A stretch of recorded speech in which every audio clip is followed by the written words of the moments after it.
અમરેલીના ધારીમાં ખોડિયાર ડેમના દરવાજા ખુલતા શેત્રુંજી નદીમાં પાણીનો પ્રવાહ વધી ગયો હતો। આ દરમિયાન નદી કાંઠે બેઠેલા 40 વર્ષીય ખેડૂત શરદભાઈ કાછડિયા અચાનક પાણીમાં તણાઈ ગયા હતા। ઘટનાની જાણ થતાં સ્થાનિકો અને તંત્ર શોધખોળમાં હાથ ધરી હતી।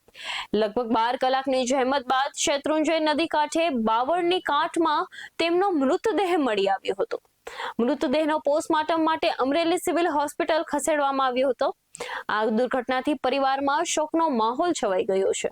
શું તમારું નામ છે, કયું ગામ અને શું બનાવ બન્યો? મારું નામ રાજુભાઈ છગનભાઈ કાછડિયા, ગામ સરબડા, તાલુકા પંચાયત સદસ્ય। તો કાલે શરદભાઈ મગનભાઈ કાછડિયા નદીના પટમાં બેઠા હતા અને અચાનક ખારી ડેમના 9 દરવાજા ખોલી અચાનક પાણી આવી ગયું। પાણીના પ્રવાહમાં શરદભાઈનું તણાઈ ગયા હતા। એટલે સવારે અમને જાણ થઈ તો ગોતવામાં આવ્યા તો નદીના પટમાંથી મળી આવે છે। કેટલા વાગે તણાઈ ગયા હતા? સવારે સાંજે 8 વાગે। મળ્યા કેટલા વાગે? સવારે 9 વાગે મળ્યો, લાશ મળી।